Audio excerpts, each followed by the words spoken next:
de integración y regulación metabólica. Con respecto a lo primero, a integración metabólica, una cosa que yo les vengo destacando desde el primer año, desde que vimos las vías metabólicas de nutrición, es que el metabolismo es uno solo. O sea, no hay compartimentos estancos. El metabolismo de los glúceos por un lado, el metabolismo de los lípidos por otro lado, el metabolismo de las proteínas por otro lado. Se los divide en tres, en los libros están en 3 capítulos por una cuestión académica, para poderlos estudiar mejor. Pero en realidad lo que uno tiene que tener en cuenta es que el metabolismo es uno solo. Entonces, como hay un único gran metabolismo, es muy posible que algunos metabolitos que habitualmente uno estudia dentro de las vías del metabolismo de los glúceos puedan servir para sintetizar lípidos o proteínas o viceversa. Estos compuestos que se encuentran en el cruce de vías metabólicas se conocen como encrucijadas metabólicas. Hay varios de importancia y ahora lo vamos a analizar. Pero entonces piensen que el metabolismo es uno solo, y que sirve para generar, digamos, tiene la función de generar tanto la energía, que sirve para mantener la vida, en tanto y en cuanto somos sistemas abiertos que nos mantenemos en un estado estacionario. Mantenemos constantes los parámetros del medio interno, pero gastando energía. Pero además también ese metabolismo sirve para generar la masa corporal, o sea, para generar la materia que nos constituye. Así es que el metabolismo nosotros lo dividíamos en vías catabólicas, exergónicas, que son aquellas que permiten la obtención de energía, y vías anabólicas, de formación, las que terminan generalmente en génesis, que son aquellas que constituyen la masa corporal. Con respecto a las exergónicas, generalmente terminan en lisis, la glucólisis, la glucogenólisis, y muchas de ellas generan ATP por 2 vías, por la fosforilación a nivel sustrato y por la fosforilación oxidativa. Y ese ATP después puede ser usado para garantizar las reacciones anabólicas. Bueno, entonces, si nosotros pensamos en el metabolismo como un todo, como un continuum, o sea, algo integrado, totalmente integrado, nosotros vemos que nosotros estudiamos el metabolismo de los glúceos por un lado, el metabolismo de los lípidos y el metabolismo de las proteínas por otro lado, pero que a través de compuestos como la glucosa 6-fosfato, el piruvato, el acetil-CoA y otros que se consideran encrucijadas metabólicas, los metabolismos se encuentran interconectados. Por ejemplo, nosotros cuando ingerimos, a su vez al metabolismo se lo puede dividir en 3 tiempos, el metabolismo inicial, el metabolismo intermedio y el metabolismo final, según las etapas o instancias esenciales en el metabolismo que se van dando secuencialmente. Así desde la ingesta de alimentos por el aparato digestivo hasta la eliminación de desechos, que esto puede ocurrir por el aparato digestivo, por el riñón, por la piel, por el pulmón. Entonces, con respecto a la ingesta, nosotros ingerimos macronutrientes energéticos y que además proporcionan materia prima, carbono, hidrógeno, etcétera, para la masa del cuerpo, que son los glúceos, los lípidos y las proteínas. Los glúceos, lípidos y proteínas que ingerimos, los ingerimos complejos, ¿sí? En forma polimerizada. Por ejemplo, los glúceos que ingerimos son la lactosa, el almidón, la sacarosa. Los lípidos que ingerimos, entre los más importantes tenemos los triacilglicéridos, y después ingerimos proteínas. Ninguno de estos puede ser absorbido. Entonces, el primer tiempo del metabolismo consistirá en la degradación gastrointestinal para que se puedan reducir a compuestos más fácilmente absorbibles, tales como, en el caso de los glúceos, la lactosa se degrada por una enzima que es la lactasa y genera galactosa y glucosa. La sacarosa se degrada por una enzima que es la sacarasa y genera fructosa y glucosa, y el almidón se va degradando por varias enzimas, comenzando por la tialina o amilasa salival, siguiendo con amilasa pancreática, la olígono 6 glucosidasa, maltotriasa, maltasas, y termina degradado en sus glucosas constituyentes para que se puedan absorber. Tanto la galactosa como la glucosa como la fructosa se pueden absorber. Una vez absorbidos, ¿qué es lo que puede pasar? La galactosa puede almacenarse como glucógeno o interconvertirse en glucosa. Con respecto a la fructosa, se puede transformar en glucosa o oxidarse por glucólisis para la obtención de energía. Esta transformación de galactosa y fructosa en glucosa es lo que se conoce como la interconversión de exosas. La glucosa, si yo la quiero metabolizar, la voy a activar, la voy a fosforilar con una enzima que es la exoquinasa, que tenía 4 isocimas, la 1, 2 y 3, que generalmente son extrahepáticas y se las conoce en conjunto como exoquinasas, y la isocima 4, que es hepática y se la conoce como glucoquinasa. Entonces, la exoquinasa lo que hace, como les decía, es generar glucosa 6-fosfato, que es nuestra primer gran encrucijada metabólica. ¿Por qué? ¿De dónde puede provenir? Puede provenir de la glucosa por fosforilación catalizada por la exoquinasa, puede provenir de la degradación del glucógeno, proceso que se conoce como glucogenolisis. Puede provenir de la formación a partir de piruvato por gluconeogénesis. ¿Y a dónde puede ir? ¿Cuáles pueden ser los destinos de la glucosa 6-fosfato?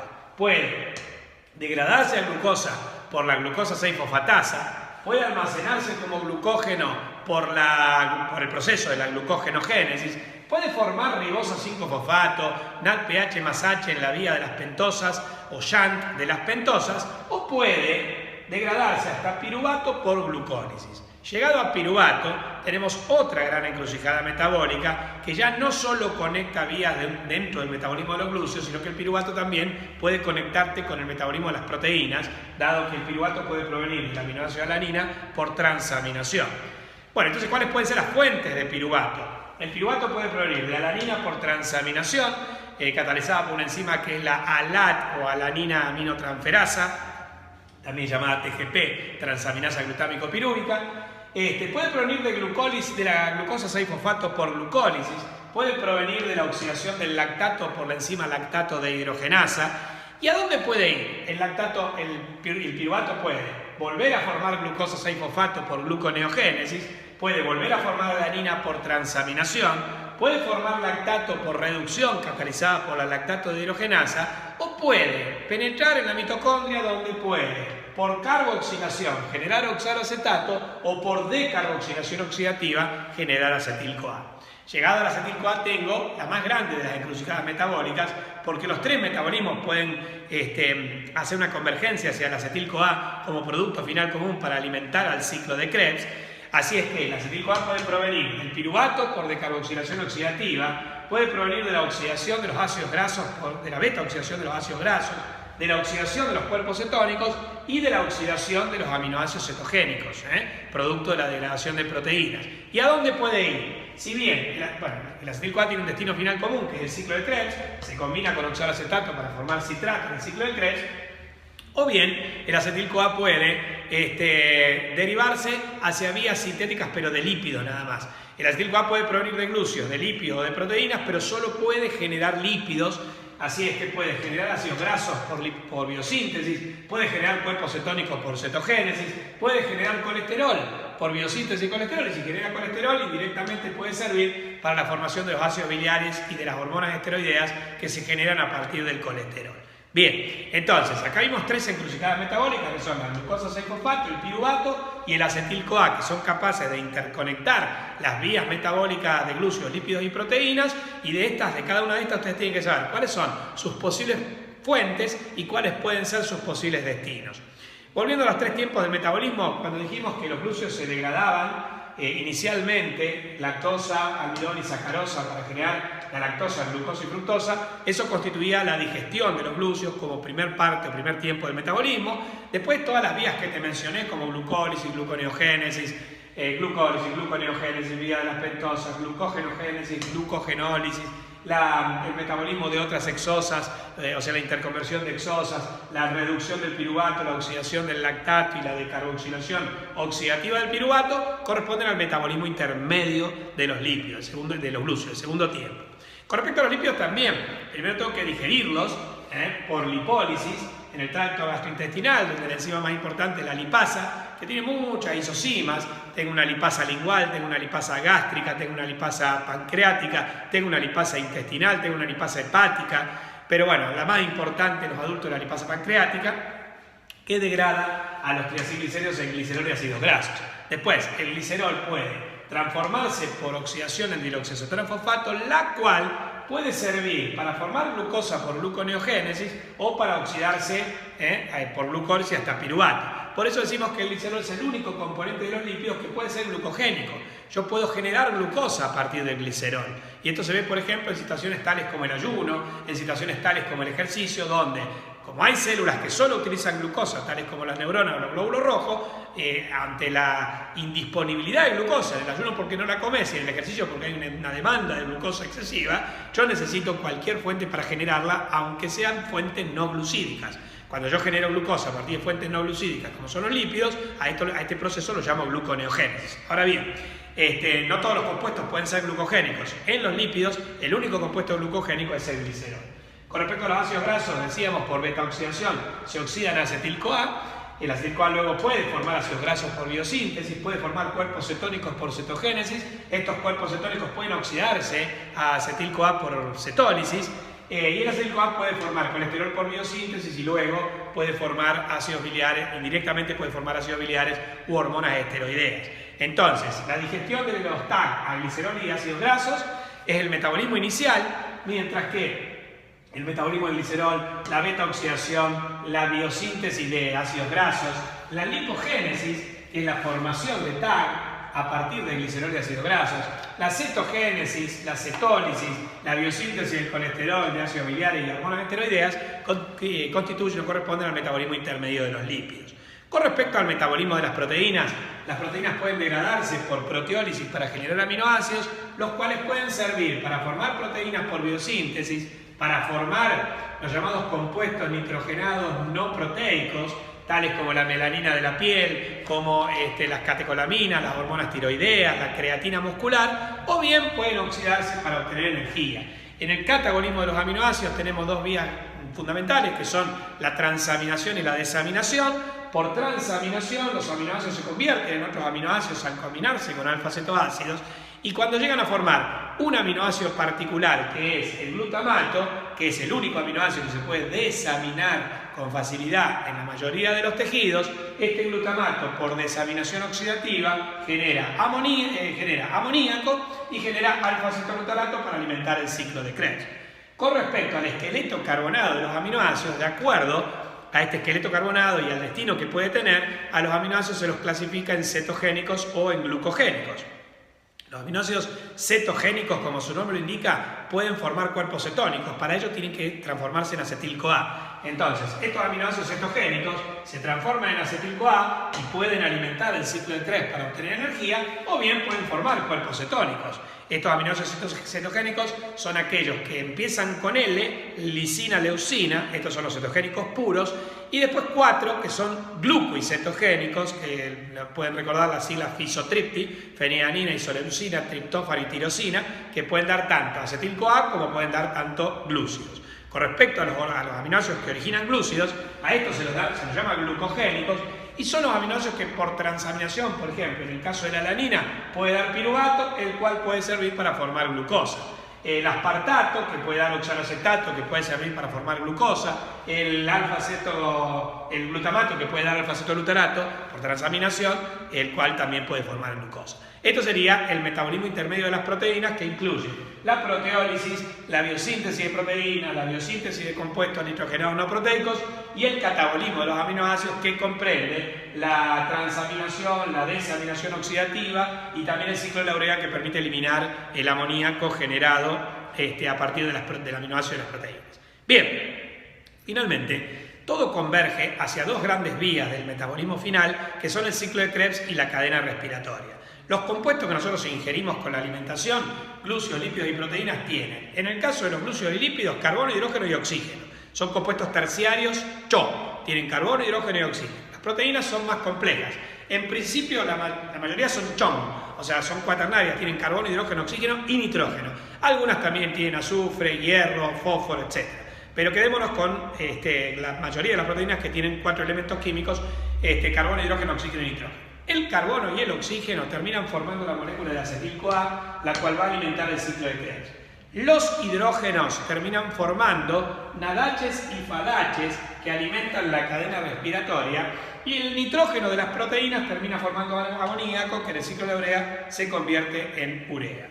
Con respecto al acetil-CoA proveniente del metabolismo de glúcidos, lípidos y proteínas, alimenta, como les decía, el ciclo de Krebs, combinándose con oxaloacetato para formar citratos por la enzima citrato sintetasa. Este compuesto del citrato se convierte en isocitrato previo paso por cisaconitato, por una enzima que es la conitasa. El isocitrato se convierte primero en oxalosuccinato y luego en alfa-cetoglutarato por una enzima que es la isocitrato de hidrogenasa. El alfa-cetoglutarato, en un proceso de decarboxilación oxidativa, se convierte en succinil-CoA por el complejo alfa-cetoglutarato de hidrogenasa. El succinil-CoA se convierte en succinato por la succinato-tioquinasa. El succinato se convierte en fumarato por la succinato de hidrogenasa. El fumarato se convierte en malato por la fumarasa. El malato cierra el ciclo convirtiéndose en oxaloacetato por la malato de hidrogenasa.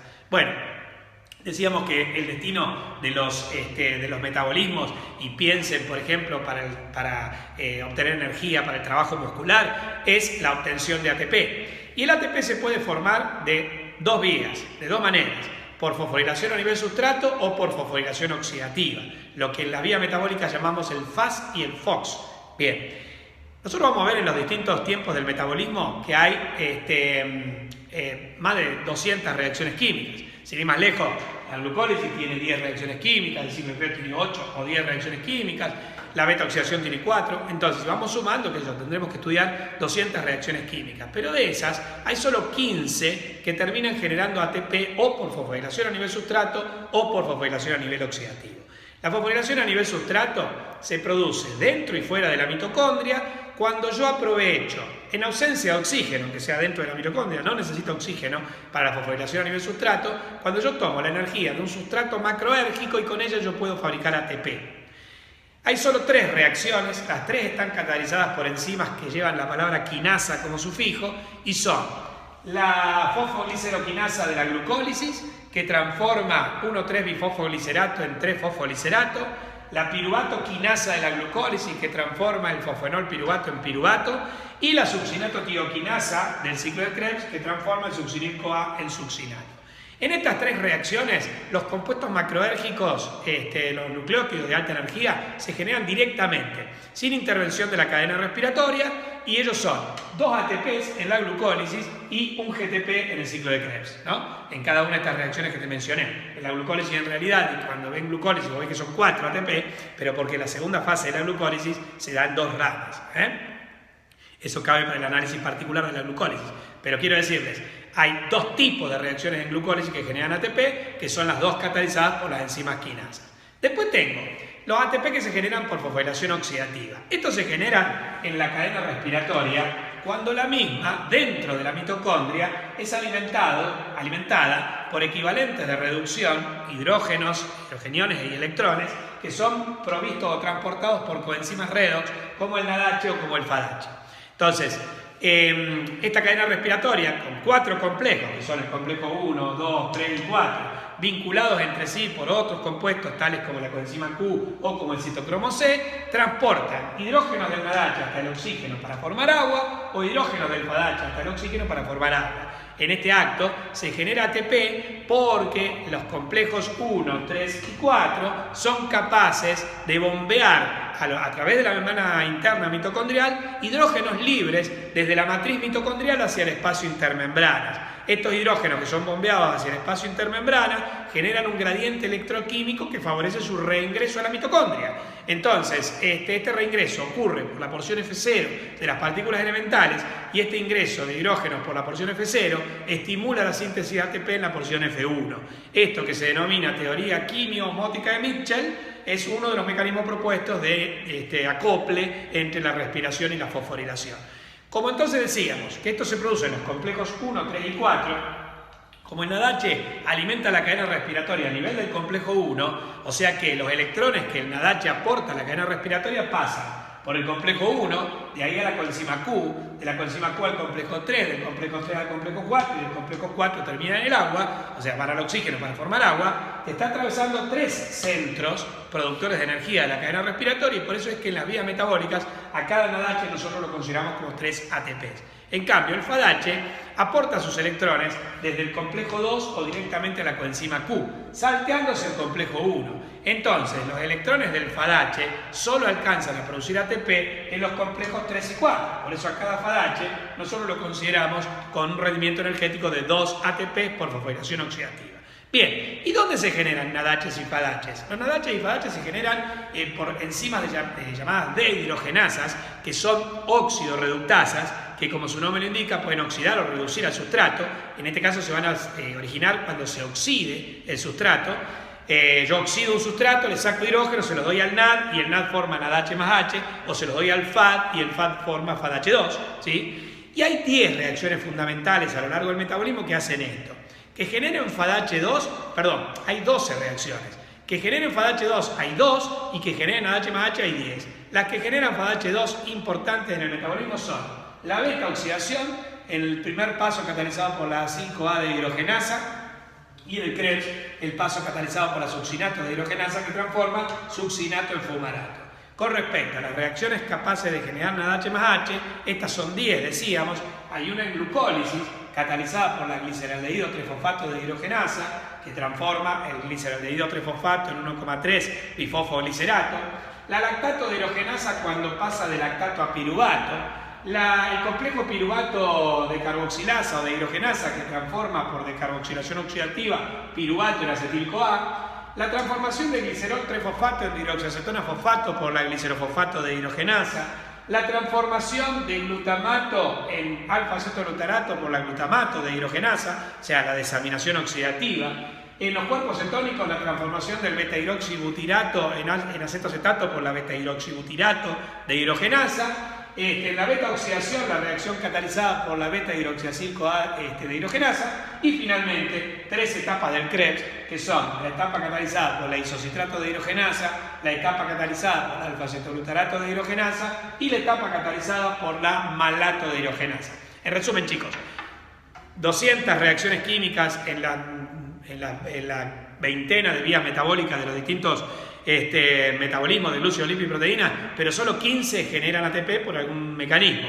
Hay 3 que lo hacen por fosforilación a nivel sustrato y son catalizadas por enzimas quinasas. Estas 3 están, 2 en glucólisis y 1 en Krebs, y hay 12 que lo hacen por fosforilación oxidativa. 2 de ellas generando FADHs que alimentan la cadena respiratoria y permiten la obtención de 2 ATP por fosforilación oxidativa, y 10 de ellas generando NADH que alimentan la cadena respiratoria y permiten la formación de ATP, de 3 ATPs por fosforilación oxidativa. Como consecuencia, como conclusión de todo este proceso metabólico, vos tenés que los glúcidos, los lípidos y las proteínas, es decir, lactosa, almidón, sacarosa, TAG y proteínas que ingerimos con los alimentos, terminan reducidos a dióxido de carbono, urea y agua. El dióxido de carbono se produce en la reacción de decarboxilación oxidativa del piruvato, en la reacción de decarboxilación oxidativa del alfa-acetolutarato y en otras reacciones de decarboxilación, y se elimina por el pulmón, ¿sí? La urea se forma en el ciclo de la urea a partir del amoníaco de las proteínas y se elimina por el riñón, y el agua se forma en la cadena respiratoria al oxidar al NADH más H y alfa-H2 y termina eliminándose por materia fecal, por riñón, por pulmón, por piel. Entonces, si en resumen vos ingerís por el aparato digestivo glúcidos, lípidos, proteínas, vitaminas, agua y minerales, ingerís por el aparato respiratorio oxígeno, y en 3 tiempos del metabolismo, un metabolismo inicial, un metabolismo intermedio y un metabolismo final, terminás generando dióxido de carbono que se elimina por pulmón, urea que se elimina por riñón y agua que se elimina por pulmón, por riñón, por piel, por aparato digestivo. En ese transcurso vos generás ATP por 2 mecanismos, que son la fosforilación a nivel sustrato y la fosforilación oxidativa, y gracias a la génesis de ese ATP, esto garantiza la vida, en tanto y en cuanto somos sistemas abiertos que nos encontramos en estado estacionario. Bien, todo esto es un gran metabolismo donde las vías están interconectadas por encrucijadas metabólicas, de las cuales las más importantes son la glucosa 6-fosfato, el piruvato y el acetil-CoA, de los cuales ustedes tienen que saber cuáles pueden ser sus fuentes y cuáles pueden ser sus destinos. ¿Estamos? Eso es integración metabólica. Copien este pizarrón.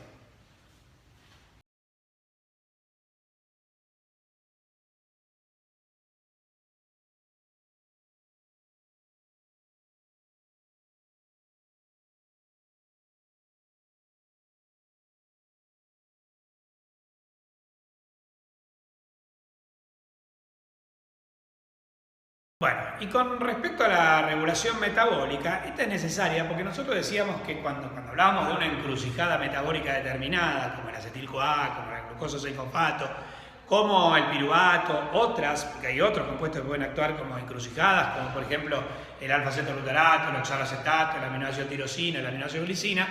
Pero bueno, supongamos, la glucosa 6-fosfato puede por hidrólisis transformarse en glucosa, o puede incorporarse a la síntesis de glucógeno, o puede degradarse hasta piruvato por glucólisis. Bien, puede hacer cualquiera de esas cosas, pero no las 3 juntas, en la misma circunstancia. Entonces, ¿para qué sirve la regulación metabólica?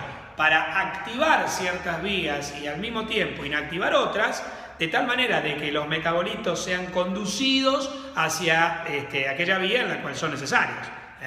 Entonces, el metabolismo está todo perfectamente regulado. ¿De qué manera vos podés regular una vía metabólica? Obviamente trabajando con las enzimas, sobre las enzimas que catalizan la vía, a las cuales yo puedo activar o inhibir. Y esto yo lo puedo hacer de dos maneras. Yo puedo actuar sobre la cantidad de enzimas o sobre la actividad de las enzimas. Las enzimas son proteínas, la mayoría de ellas, el 99,99% son proteínas. Algunas pueden ser ARNs, pero por lo general todas son proteínas. Y las proteínas se sintetizan a partir de aminoácidos. Entonces yo puedo, por biosíntesis a los aminoácidos, convertirlos en enzimas o por degradación, por enzimas específicas como las catepsinas, yo puedo degradar las enzimas liberando sus aminoácidos constituyentes. Entonces, si yo quiero activar una vía metabólica, podría aumentar la concentración de las enzimas de la vía, y esto lo puedo hacer o bien estimulando su síntesis o bien disminuyendo su degradación. Ahora, este es un mecanismo lento y costoso. A ver, supongamos que yo quiero sintetizar, yo quiero aumentar la glucólisis porque necesito energía, y elijo, para aumentar la velocidad de la glucólisis, incorporar nuevas enzimas, nuevas unidades de las moléculas necesarias de la glucólisis. Supongamos la exoquinasa o cualquiera.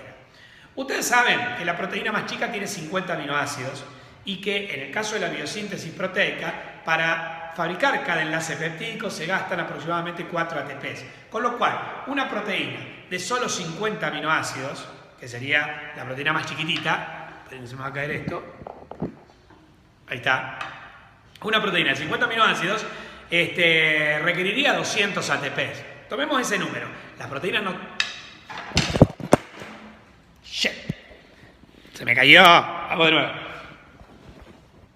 Ahí está. No voy a cortar ni voy a editar para que vean también los accidentes que suelen suceder en este tipo de clases virtuales. Bueno, lo que les decía es, suponete que vos querés aumentar la glucólisis incorporando nuevas enzimas, ¿sí? Y vamos a tomar la exoquinasa. Supongamos que la exoquinasa tiene 50 aminoácidos, que no es así, pero la proteína más chica tiene 51 aminoácidos que la insulina, porque de ahí para arriba es proteína. Supongamos que esta tuviese 50 aminoácidos, 51 aminoácidos.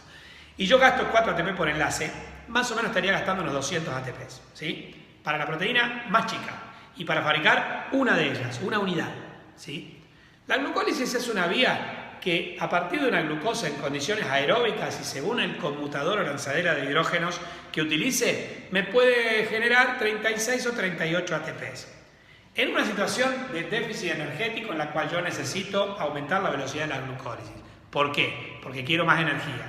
¿Les parece lógico que yo invierta 200 ATPs para incorporar una enzima a una vía que me produce 38? Yo estaría yendo para atrás.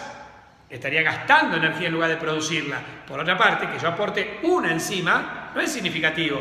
Yo tengo que aportar miles de unidades de enzimas. Entonces, este mecanismo para la activación de la vía metabólica no es muy significativo. Si yo quiero degradar enzimas, distinto, porque no tiene un gasto energético tan elevado, pero para fabricar enzimas con el objetivo de activar una vía metabólica, no es un mecanismo ideal, ¿sí? Entonces, lo que voy a hacer es activar la enzima, actuar sobre la actividad de la enzima, y esto lo puedo hacer de 4 maneras.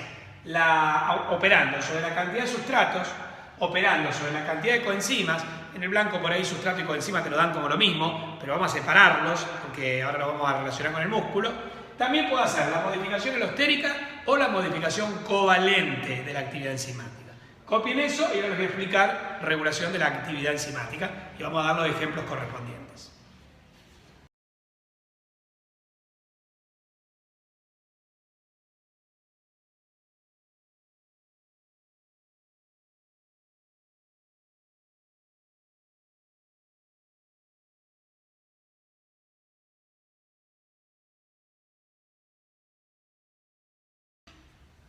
Entonces, una forma de regular la actividad enzimática es trabajando sobre la concentración de los sustratos sobre los cuales dicha enzima actúa.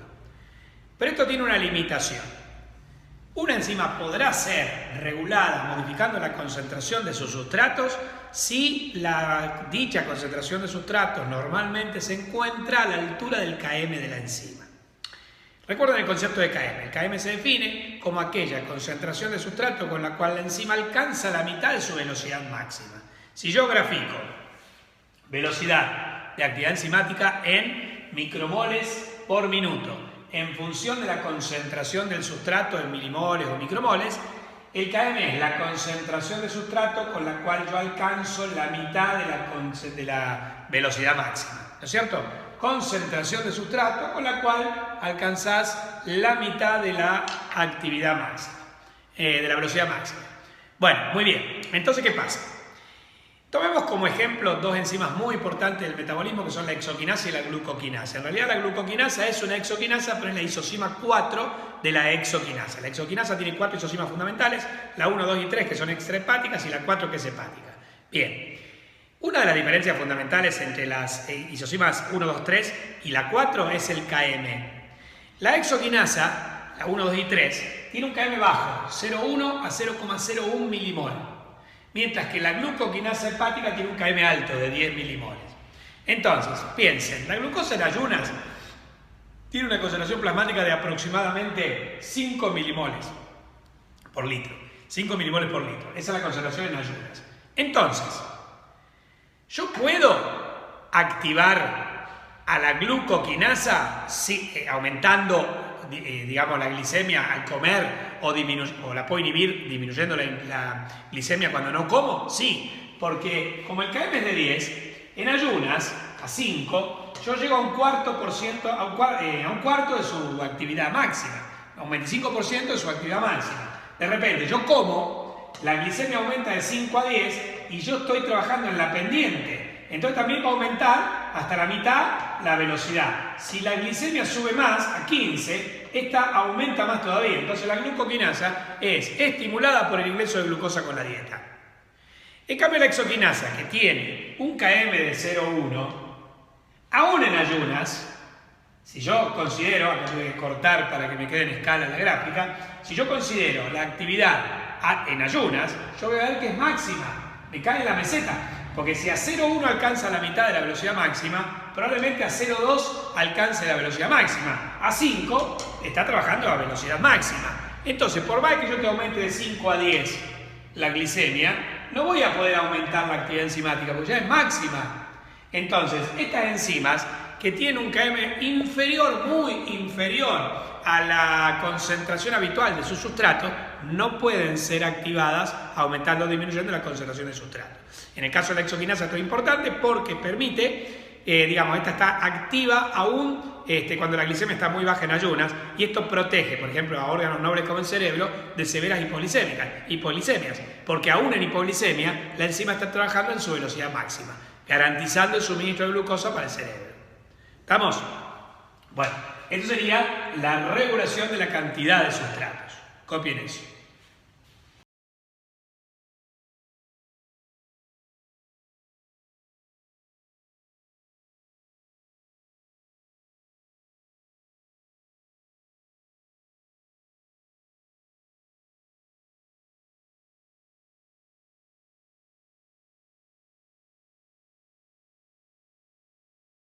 Con respecto a la regulación de la cantidad de coenzimas, esto obviamente solo va a poder hacerse en aquellas, así como la regulación de la cantidad de sustratos solo se puede hacer en aquellas enzimas que tengan un Km cercano, en la concentración de sustrato esté cercana al Km de la enzima, acá pasa lo mismo. Solo voy a poder regular una enzima modificando la concentración de sus coenzimas si la enzima en cuestión usa coenzimas.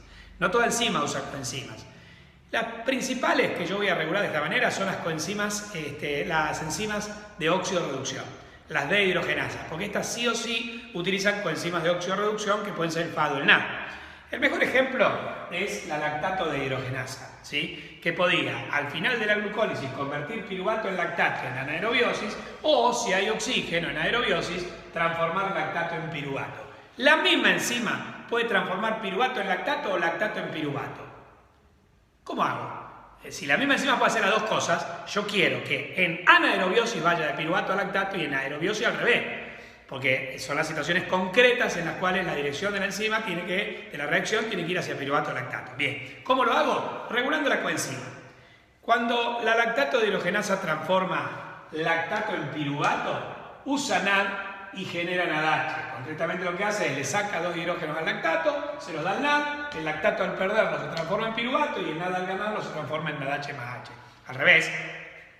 Cuando el piruvato se transforma en lactato, se reduce el piruvato al lactato por la misma enzima, pero ahora tomando NADH más H y generando NAD. Entonces la clave es que si yo quiero que la reacción vaya hacia la derecha, por las reglas del equilibrio químico, el principio de Le Chatelier, que decía que si una reacción es reversible y está en equilibrio, para que se desplace a la derecha, yo tengo o bien que aumentar un reactivo o disminuir un producto, y ahí va a ir hacia productos. Al revés, si una reacción que está en equilibrio le aumenta un producto o le disminuye un reactivo, la reacción va a ir hacia la izquierda, hacia los reactivos. Bien, concretamente acá, lo que ocurre es que en aerobiosis funciona la cadena respiratoria. La cadena respiratoria consume NADH y genera NAD, con lo cual aumenta la concentración de NAD. Como NAD es un reactivo de esta reacción, está a la izquierda, al aumentar el NAD, esto me desplaza la reacción hacia la derecha, hacia la formación de piruvato. Por eso es que en aerobiosis el lactato se transforma en piruvato. Al revés, en anaerobiosis disminuye el funcionamiento de la cadena respiratoria por indisponibilidad de oxígeno. En esta condición aumenta el NADH, porque el NADH que tendría que ir a la cadena respiratoria...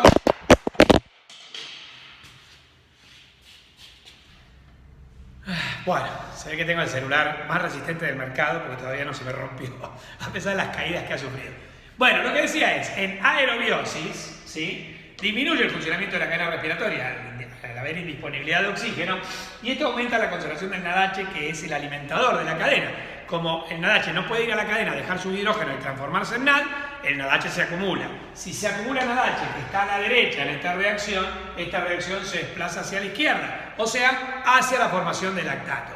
Entonces, en aerobiosis, el lactato se transforma en piruvato porque aumenta la concentración de NAD, y en anaerobiosis, el piruvato se transforma en lactato porque aumenta la concentración de NADH. Y esto permite que la misma enzima pueda, en aerobiosis o en anaerobiosis, desplazar la reacción hacia un lado u otro según la disponibilidad de coenzima. Pero para que una enzima pueda ser regulada de esta manera, tiene que ser una enzima que trabaje con una coenzima, si no, no puedo. Copien eso.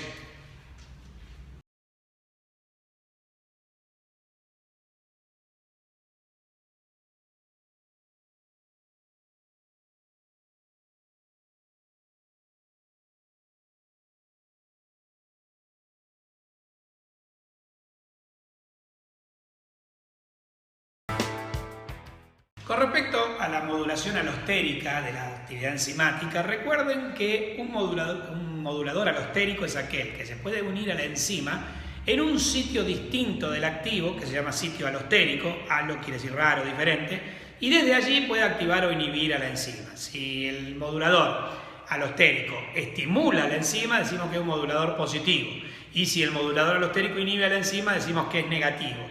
Estos moduladores alostéricos pueden ser parte o producto de la reacción enzimática, puede ser el sustrato, una coenzima, o no, o ser una cosa completamente independiente de la reacción. Si es parte o producto de la reacción, decimos que es homotrópico, y si no, si es una cosa ajena a la reacción, decimos que es un modulador heterotrópico.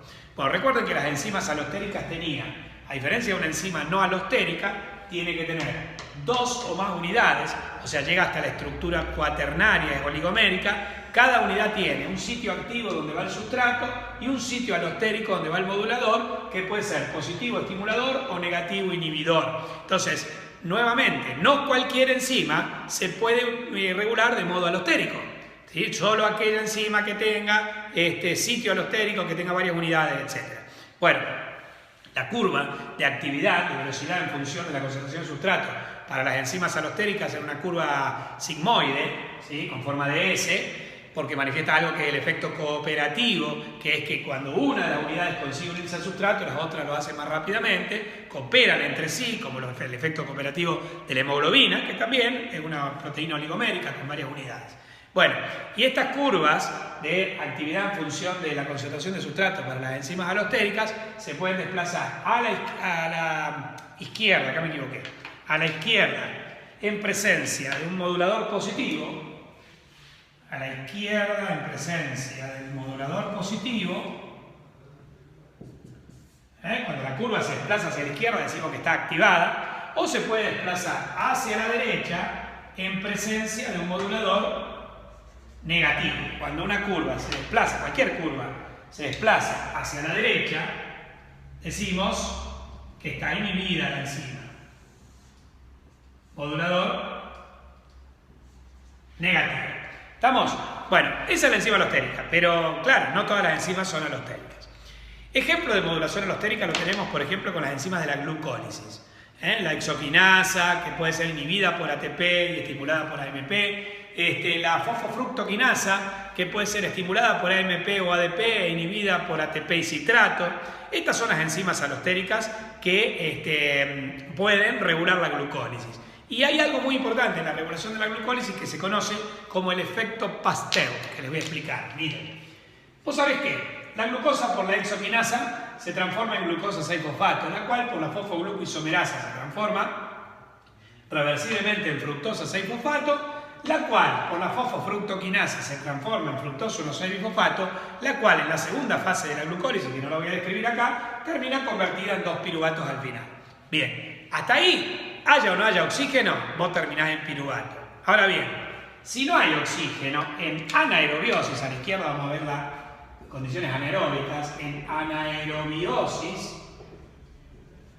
la glucosa termina convertida en 2 lactatos, el piruvato se transforma en lactato y el rendimiento es de 2 ATPs.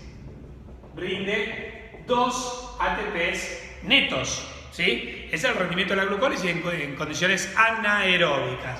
Ahora, si hay oxígeno en aerobiosis, vos tenés que la glucosa termina generando 2 piruvatos que entran a la mitocondria, se carboxilan a acetil-CoA, que alimentan el ciclo de Krebs y la cadena respiratoria, y el rendimiento va a ser de hasta 38 ATPs. Rinde 38 ATPs. Entonces, la pregunta ¿es posible en anaerobiosis generar la misma energía que en aerobiosis? Uno diría, no. La respuesta lógica que te sale es no. En realidad la respuesta es sí. Yo puedo en anaerobiosis generar la misma energía que en aerobiosis, pero a expensas de consumir 19 veces más glucosa, porque 2 es 19 veces menos que 38. Entonces, si yo, por ejemplo, yo tengo un trabajo que demanda 38 ATPs, si tengo oxígeno, con una glucosa yo genero los 38 ATP para el trabajo. Si no tengo oxígeno, puedo generar los 38 ATP, pero consumiendo 19 glucosa. Cada una de ellas me rinde 2, 2 por 18 me da 19. Me da, cualquiera dice, 2 por 19 me da 38. Es decir, que tanto en aerobiosis como en anaerobiosis yo podría generar la misma cantidad de energía. Entonces, ¿por qué hago tanto bardo con el hecho de que es necesario que el metabolismo sea aeróbico? El tema es que no lo podemos hacer por mucho tiempo, porque inevitablemente la anaerobiosis primero me consume mucho recurso energético, porque me consume 19 veces más glucosa que la aerobiosis. Segundo, se acumula ácido láctico y el ácido láctico a gran concentración te baja el pH. Cuando baja el pH, las enzimas disminuyen su funcionamiento y además los hidrógenos que aumentan cuando baja el pH compiten con el calcio por los sitios activos de la troponina y esto te corta la contracción. Entonces, a nivel muscular no te conviene prolongar un ejercicio anaeróbico lactácido por más de 1 minuto y medio. Bien, perfecto. Pero si no tuviera esas limitaciones del consumo de reservas que rápidamente se agotarían, ni de la caída del pH, yo podría trabajar anaeróbicamente y generar la misma cantidad de energía que aeróbicamente, solo que consumiendo 19 veces más glucosa. Ahora planteémonos esta situación. Nosotros veíamos que el ejercicio podía ser aeróbico o anaeróbico, ¿sí? Pero, y damos prototipos de ejercicios anaeróbicos y aeróbicos. Por ejemplo, un prototipo de ejercicio anaeróbico puede ser una carrera de 100 metros llanos, una carrera de 200 a 400 metros, y un prototipo de ejercicio aeróbico sería una maratón. Ahora, si vos me preguntás, pero yo no corro maratón, ni soy velocista, ni corro 100 metros llanos, no soy atleta, pero juego al fútbol, juego al tenis, otros deportes, los que habitualmente, aunque sea no profesional, sobre todo el fútbol acá por una cuestión cultural, los argentinos realizamos.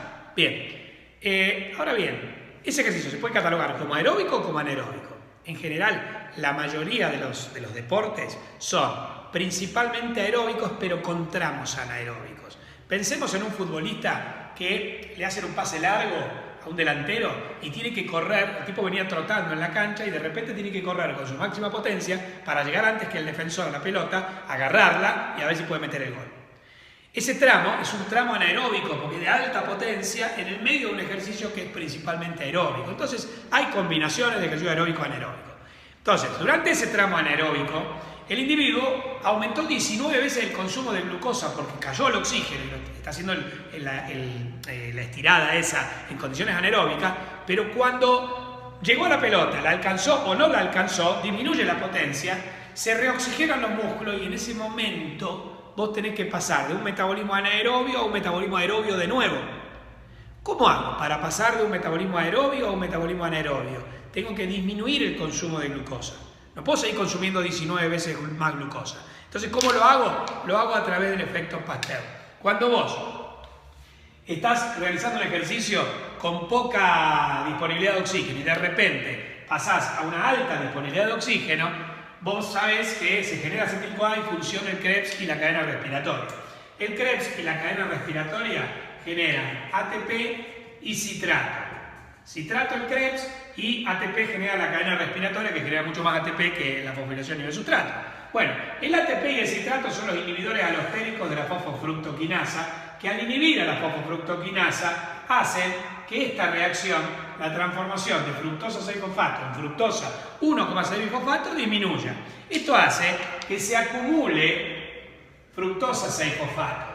Si se acumula la fructosa 6-fosfato, teniendo en cuenta que esta reacción catalizada por la fosfoglucoisomerasa es reversible, desplaza esta reacción hacia la formación de glucosa 6-fosfato y cuando la glucosa 6-fosfato se acumula, la glucosa 6-fosfato es un inhibidor alostérico de la hexoquinasa. Entonces, esto que inhibe a la hexoquinasa corta la transformación de glucosa en glucosa 6-fosfato o la disminuye al menos 19 veces. Entonces, cuando vos pasás de un medio anaeróbico a otro medio con suficiente disponibilidad de oxígeno, el consumo de glucosa disminuye gracias al efecto Pasteur. ¿Estamos? Es el mejor ejemplo de modulación alostérica. Copien esto.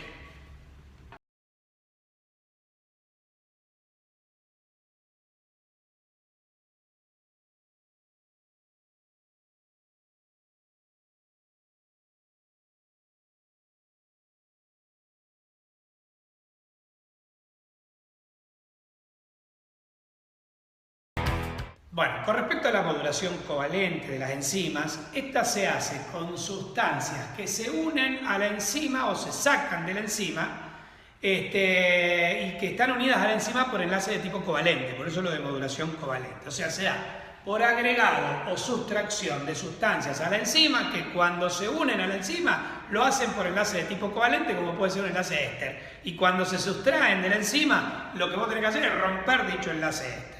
Concretamente, lo que suele ocurrir es que se le agrega o se le saca fósforo a las enzimas. El agregado de fósforo se llama fosforilación, es catalizada por enzimas quinasas que generalmente gastan un ATP, liberan un ADP, el fósforo del ATP se une a la enzima y la enzima queda fosforilada. Mientras que la desfosforilación lo hace la enzima fosfatasa generalmente por hidrólisis. O sea, a la enzima que está fosforilada le mete agua y en el enlace, rompe el enlace éster, libera el fósforo y la desfosforila. Algunas enzimas del cuerpo se activan cuando vos las fosforilás, pero otras, cuando las fosforilás, las estás inactivando. Entonces, dependiendo de la enzima, la activaré o inactivaré por fosforilación o por desfosforilación. Bueno, y en cuanto a esto, no toda enzima se puede modificar por enlace de tipo covalente. Porque como estábamos hablando de un enlace de tipo éster, y ustedes saben que los enlaces de tipo éster se establecen entre un ácido y un alcohol, y acá lo que estamos agregando o sustrayendo es un ácido, el ácido fosfórico, el fosfato, la enzima tiene que tener un alcohol, tiene que tener aminoácidos en el sitio activo que dispongan en la cadena lateral de grupos oxidrilo, los cuales pueden ser la tirosina, la serina, la treonina y los hidroxilados, pero no muchos más. Entonces, si la enzima no contiene estos aminoácidos en el sitio activo, no se puede modular de modo covalente. Quiero decirles con esto que la modulación, según cantidad de sustratos, según cantidad de coenzimas, modificando la cantidad de sustratos, modificando la cantidad de enzima en forma alostérica o en forma covalente, depende de la enzima. Yo dispongo de 4 estrategias para regular las enzimas, pero no uso las 4 para la misma enzima. Según la enzima, uso una de las 4. Bueno, escuchen, el mejor ejemplo de modulación covalente es la regulación conjunta de la glucógenogénesis y de la glucógenólisis. A ver, chicos, La glucogenogénesis es la formación de glucógeno a partir de glucosa y la glucogenólisis es la destrucción de glucógeno liberando glucosa. Por lo general, ambas vías sirven para regular la glicemia. Cuando la glicemia está baja y hay que elevarla, una de las vías que va a permitir elevar la glicemia es la glucogenólisis, es decir, la degradación del glucógeno hepático para liberar glucosa a la sangre de tal manera que la glicemia aumente. Del mismo modo, cuando la glicemia está muy alta, la glucosa ingresa a las células y dentro de las células, por ejemplo en las células hepáticas, se almacena como glucógeno para que desaparezca de la sangre y así disminuya la glicemia. Quiere decir que la glucogenogénesis es una vía asociada a la disminución de la glicemia. Bien, la glucogenólisis aumenta la glicemia y la glucogenogénesis disminuye la glicemia. La glicemia no puede estar alta y baja al mismo tiempo, o está alta o está baja. Con lo cual, yo no puedo tener activadas las dos vías al mismo tiempo, porque si no, eso se establecería un ciclo, se terminaría estableciendo lo que llama un ciclo fútil o inútil. Es decir, si yo, por ejemplo, tengo baja la glicemia y la tengo que subir, y entonces yo activo la glucogenólisis para romper el glucógeno y liberar glucosa a la sangre, pero al mismo tiempo tengo activada la glucogenogénesis, por cada glucosa que le saco al glucógeno y pasa a la sangre, una glucosa de la sangre se mete en el glucógeno, eso sería un ciclo fútil o inútil, porque la glicemia no podría aumentar. Entonces, cuando yo quiero aumentar la glicemia, tengo que activar la glucogenólisis al mismo tiempo que inhibo la glucogenogénesis, y si yo quiero bajar la glicemia, esto tiene que ser al revés. Bueno, ¿cómo lo hago? Lo hago regulando en forma conjunta a las enzimas claves regulatorias, tanto de la glucogenogénesis como de la glucogenólisis.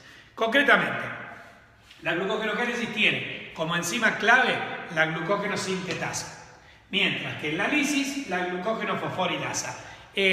Está bien, es lógico, porque son las dos que trabajan sobre la formación o destrucción, respectivamente, del enlace alfa 1,4 de la molécula del glucógeno. Entonces, la glucógeno-sintetasa lo forma y la fosforilasa lo rompe. Ambas están en dos formas, A y B.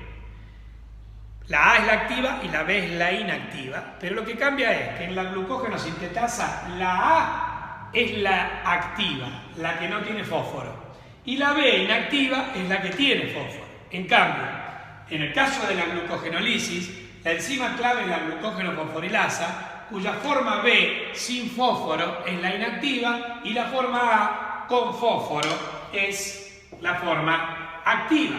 Entonces, si yo fosforilo tanto a la sintetasa como a la fosforilasa, a la sintetasa la inhibo y a la fosforilasa la estimulo. Vamos a poner acá que esta está inhibida y esta está estimulada. Entonces, ¿cómo lo hago? Lo hago a través de nuestro queridísimo amigo el AMP cíclico, el adenosín monofosfato cíclico, que es un segundo mensajero. Ustedes saben que el AMP cíclico se forma a partir del ATP por la enzima adenilciclasa y se destruye por la fosfodiesterasa generando el AMP lineal. El AMP cíclico es capaz de estimular la proteína quinasa, que estimula la fosforilación de distintas enzimas quinasas que pueden fosforilar a la glucógeno-sintetasa o a la glucógeno-fosforilasa. Entonces, planteémonos una situación en la cual la glicemia está baja y hay que elevarla.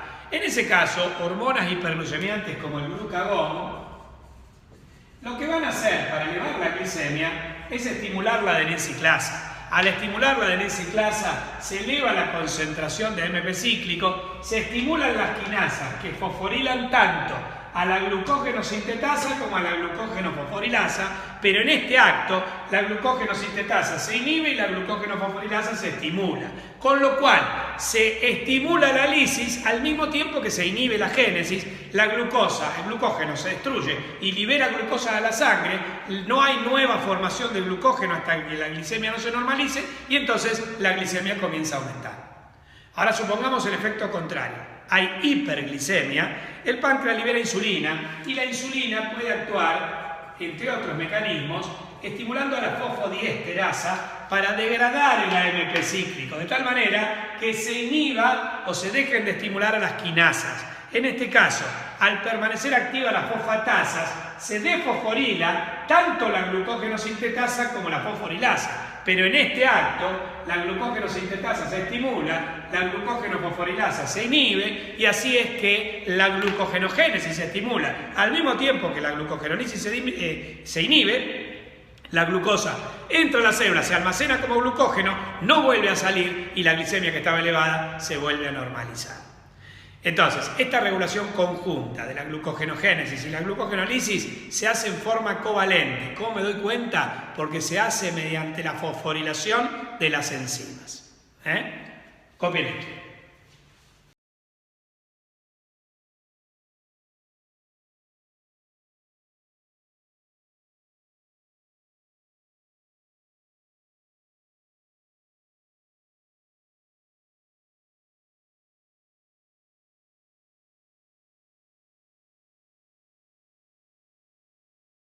Para concluir, chicos, otra cosa muy importante a ser considerada es el tema de la carga energética celular. Muchas vías ustedes van a ver que se estimulan o inhiben con ATP, AMP, ADP, muchas enzimas. Esto tiene que ver con la carga energética. ¿Qué es la carga energética? La relación existente entre el ATP, el ADP y el AMP del organismo. Ustedes saben que el ATP, cuando pierde hidrógeno, fósforo se transforma en ADP, el cual cuando pierde un fósforo se transforma en AMP. A su vez, el AMP cuando gana un fósforo se transforma en ADP y el ADP cuando gana un fósforo se transforma en ATP. Quiere decir que hay una relación entre ellos. Cuando disminuye el ATP se hace expensa de un aumento de este y de este, y cuando al revés aumenta el ATP se hace expensas de disminución del ADP y AMP que se transforman en él. Como la concentración de adenilatos total es más o menos fija, ¿sí? Cuando aumenta uno es porque disminuye el otro y viceversa. ¿Sí? Según esa reacción. Porque la carga total es constante, hay una cantidad X disponible, que aumentará o disminuirá según estés en ejercicio o estés en reposo. Bien, la carga energética se calcula como una fórmula. La carga energética se calcula como concentración de ATP más un medio de la concentración de ADP dividido concentración de ATP más concentración de ADP más concentración de AMP. ¿Cuánto puede valer? Bueno, la carga energética máxima es cuando todo está en forma de ATP. Hay 0 ADP, 0, supongamos que tengo 10 moléculas totales para repartir. Y todas están como ATP. Hay 10 de ATP, 0 de ADP, 0 de AMP. En la carga energética yo tengo 10 acá, 0 acá, 10 acá, 0 y 0 acá. Si esto es 0 y esto es 0, esto es 10 y esto es 10, me queda que 10 dividido 10 me da 1. La carga energética máxima puede dar 1 cuando todo es ATP. Al revés, la carga energética mínima es cuando todo es AMP. Hay 0 moléculas de ATP, 0 moléculas de ADP, 10 moléculas de AMP. Entonces acá tengo 0, 0, 0, 0, 10. El numerador da 0 y el denominador es 0 más 0 más 10 me da 10. 0 dividido 10 me da 0. Quiere decir que cuando la carga energética es mínima da 0. O sea que la carga energética va de 0 a 1. ¿Cuál es el valor normal en una célula en reposo? 0,9, casi 1. Pues si la célula está en reposo, tiene ATP disponible para gastar. No 1, porque algo de AMP y ADP siempre hay, da 0,9. Ahora, la carga energética podrá aumentar o disminuir. Podrá acercarse más a 1 o podrá bajar de 0,9. En ese caso, se terminan estimulando o inhibiendo las vías anabólicas y catabólicas, las exergónicas o endergónicas. Así, por ejemplo, cuando la carga energética es alta, cuando hay mucho ATP, se inhiben las vías exergónicas y se estimulan las endergónicas. Porque entonces yo, como tengo mucho ATP disponible para gastar, lo invierto para motorizar las vías endergónicas que son las que gastan ATP, la génesis. Y entonces a las lisis, a las exergónicas las inhibo porque son las vías que producen ATP y yo tengo mucho ATP. Al revés, si tengo poco ATP y lo tengo que generar, tengo que estimular las vías exergónicas, que son las que generan ATP, la glucólisis, o sea, las vías que terminan en lisis, las catabólicas, al mismo tiempo que inhibo las vías endergónicas, la génesis, aquellas que consumen ATP porque tengo poco ATP. Entonces, esta carga energética celular me termina en última instancia estimulando o inhibiendo la mayoría de las vías catabólicas o anabólicas. Por eso que nosotros vemos ATP, ADP y AMP prácticamente en todas las vías, en algunas de las enzimas como estimuladores o como inhibidores. Copien eso, hacemos una conclusión final y terminamos todo esto.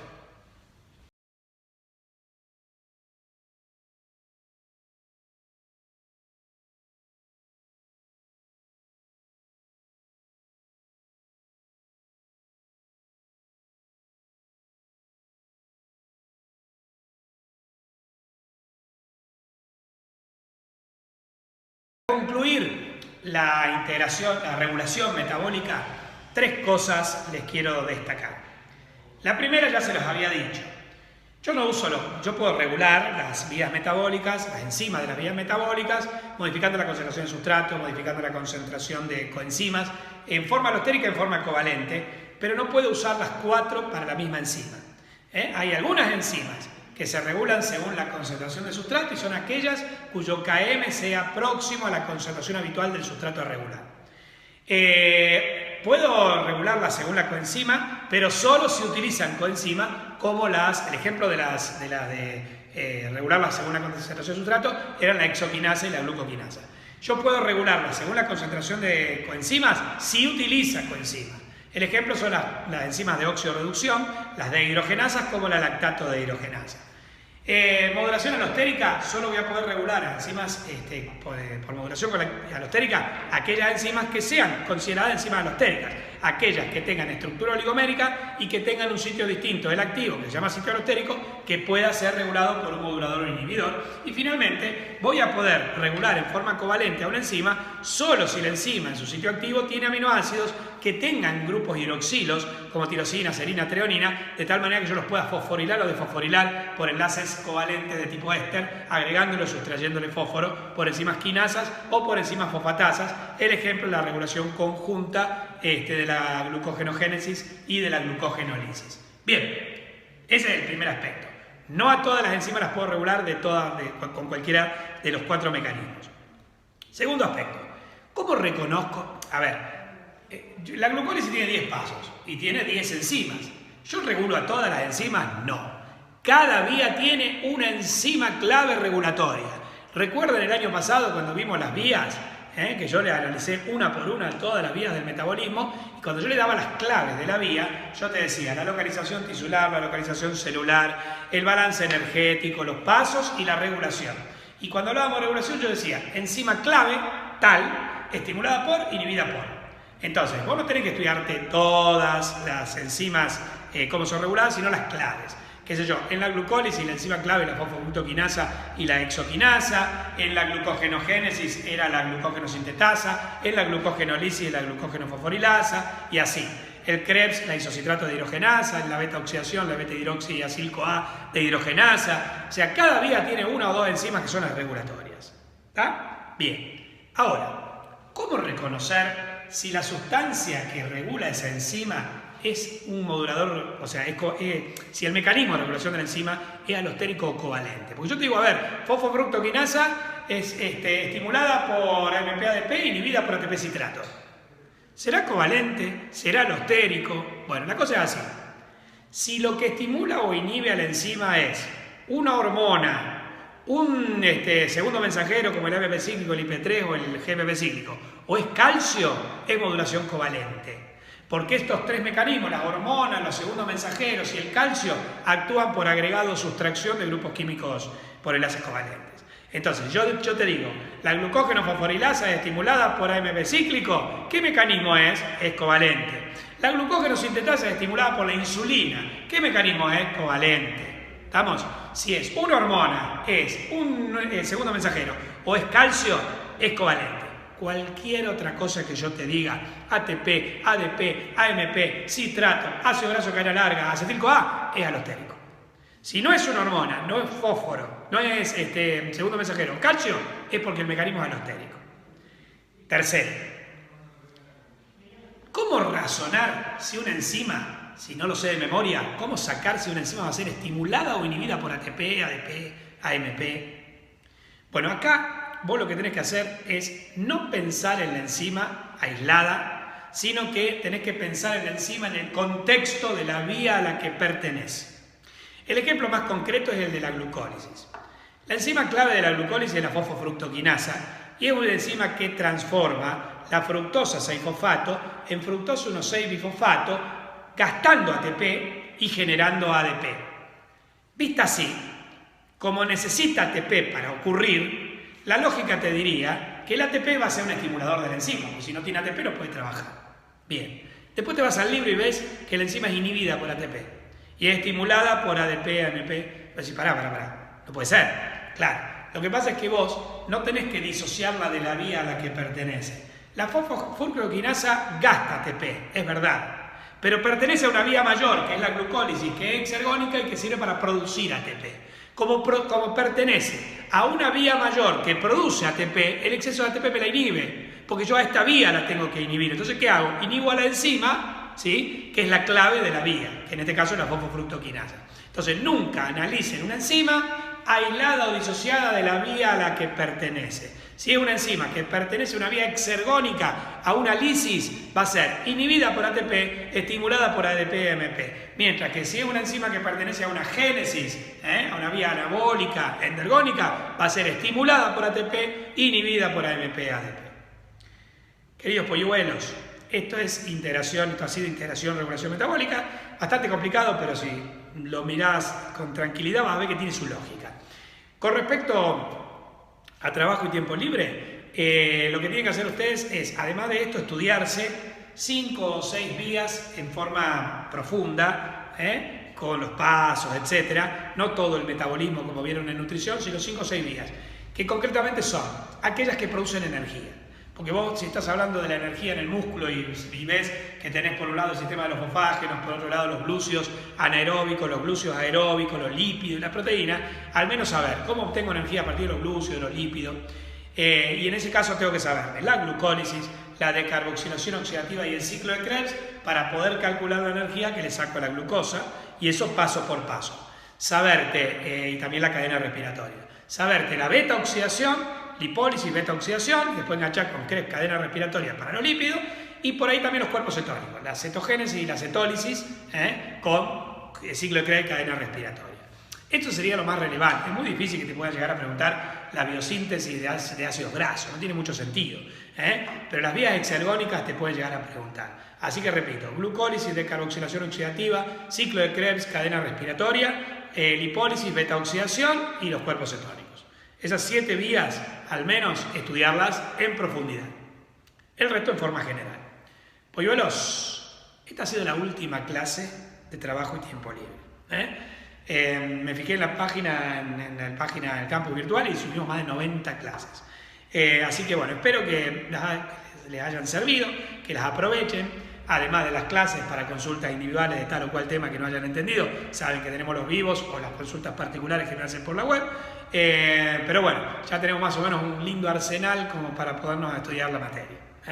Nos vemos, polluelos, sigan cuidándose y nos vemos en la próxima materia.